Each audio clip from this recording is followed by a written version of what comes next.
Welcome to Unleashed, the show that explores how to thrive as an independent professional. Unleashed is produced by Umbrex, which connects you with the world's top independent management consultants. And I'm your host, Will Bachman. I am so excited to be here today with David A. Fields, who's been a guest on this show about, 5, 6, 7 times, including episode number 1. David is the author of The Irresistible Consultant's Guide to Winning Clients. I love this book. I've given out a couple hundred copies of it. And today, David, I wanted to ask you about, you advise consultants, boutique consulting firms on how to grow their practice and how to manage their practice.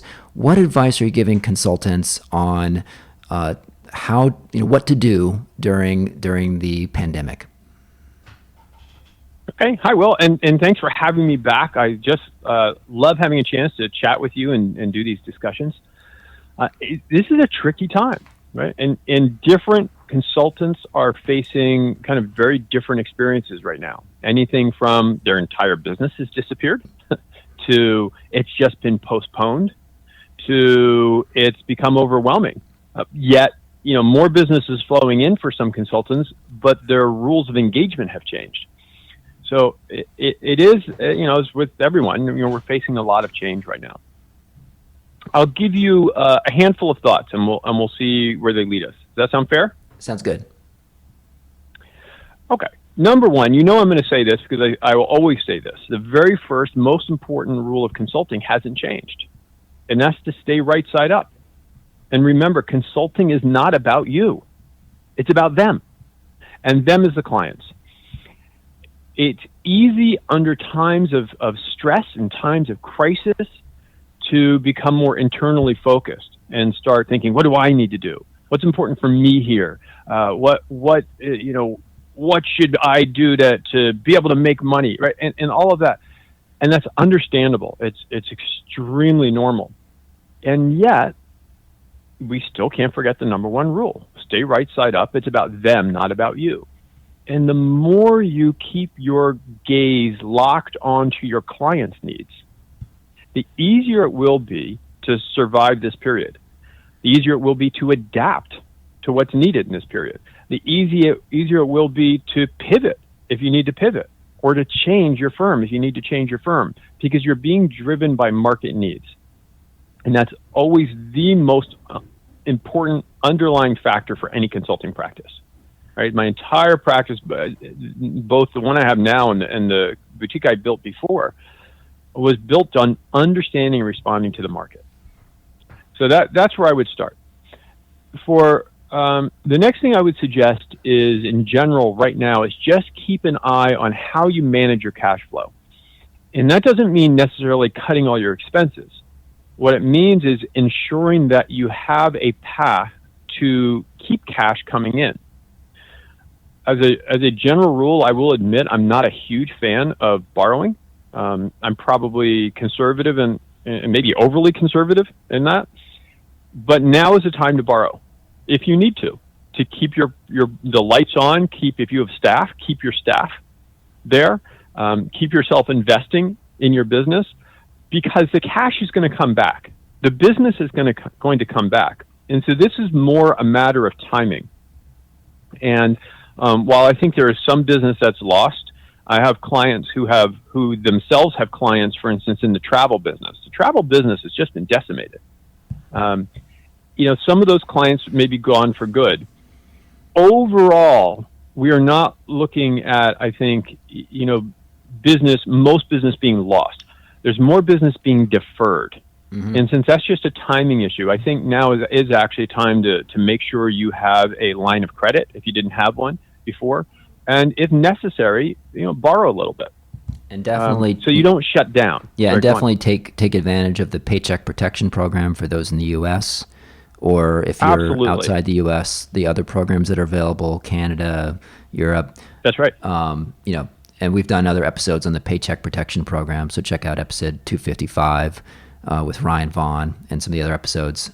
Move quickly on those before the money runs out. Yes, absolutely right. And I've had some of my clients say, well, I feel badly about it. Maybe some people need it more. That's not how these programs work, and I'm sure you've covered that probably in even greater depth than your other podcasts. So yes, take advantage of all the resources that are out there so that you keep your business moving. Yep. I got a lot of questions. I even got a question yesterday about fees. Like, should we lower our fees? Our clients now, they don't have money. They're thinking about pulling back on the project. Should we lower our fees?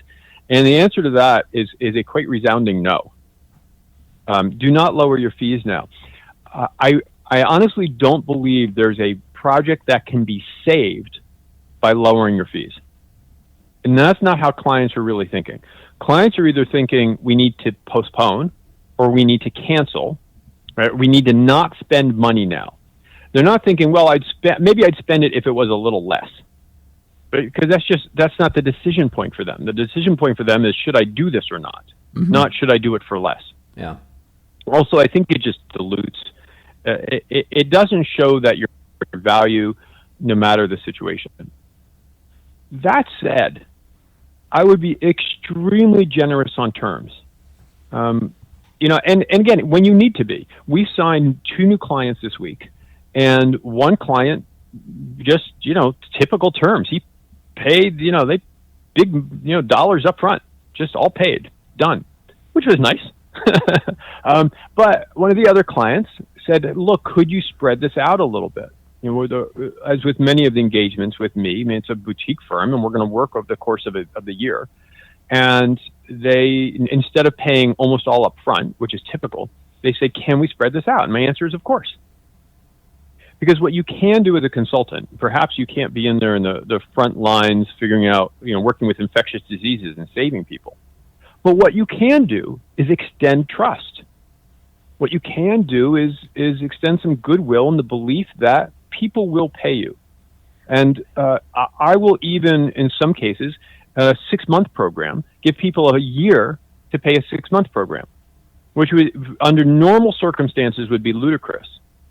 But under these circumstances, is really an extension of help to people who are concerned about their cash flow.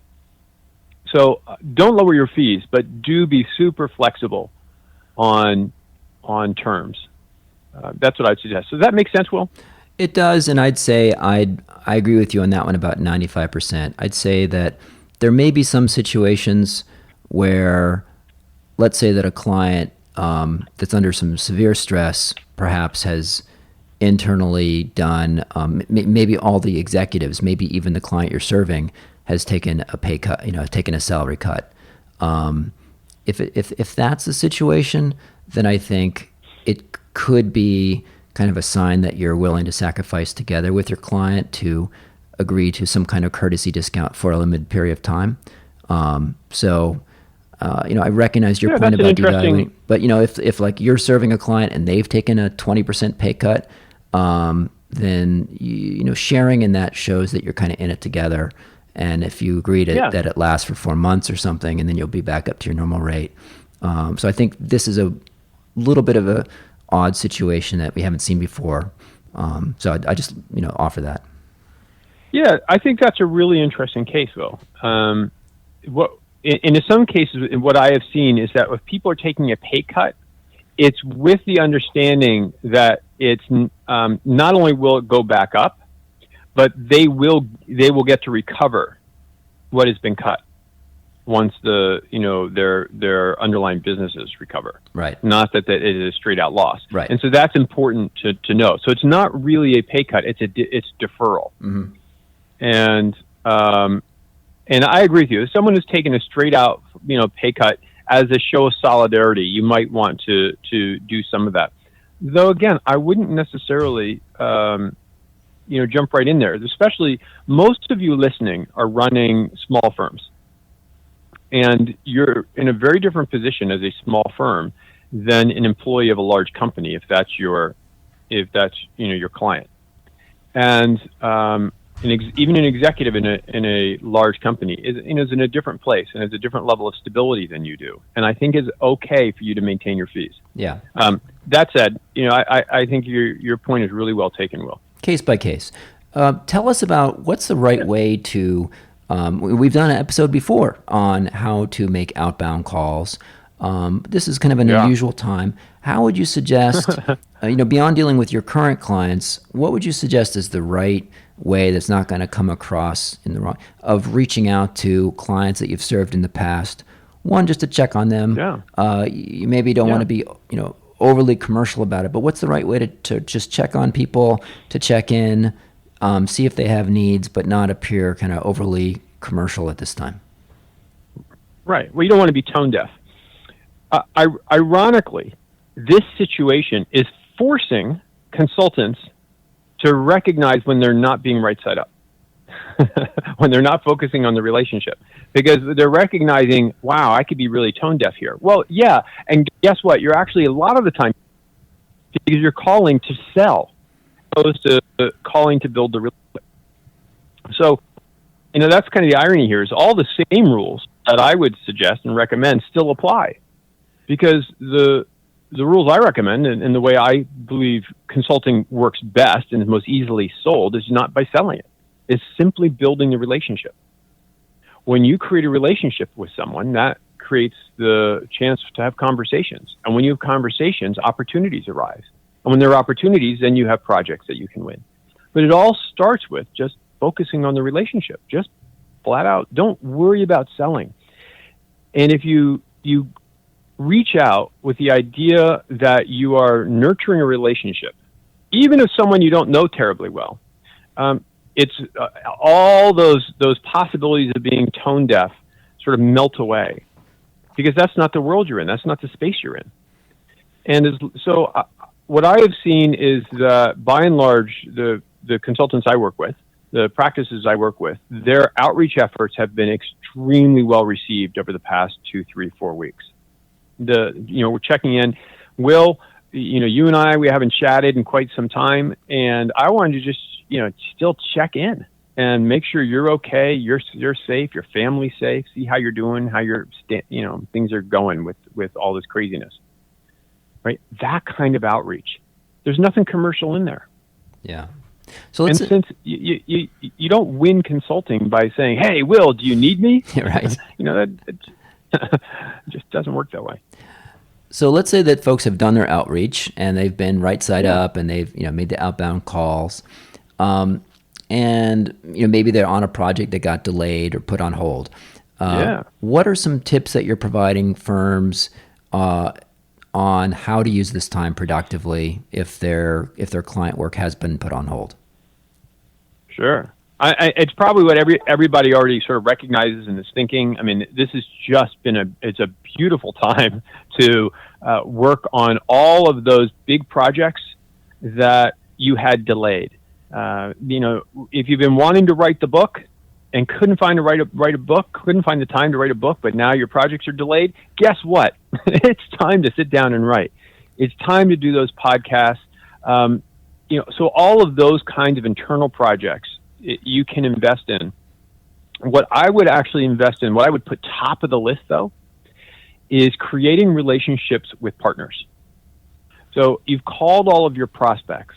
My guess is you have not identified or called all of the potential partners who you could support or who could support your business.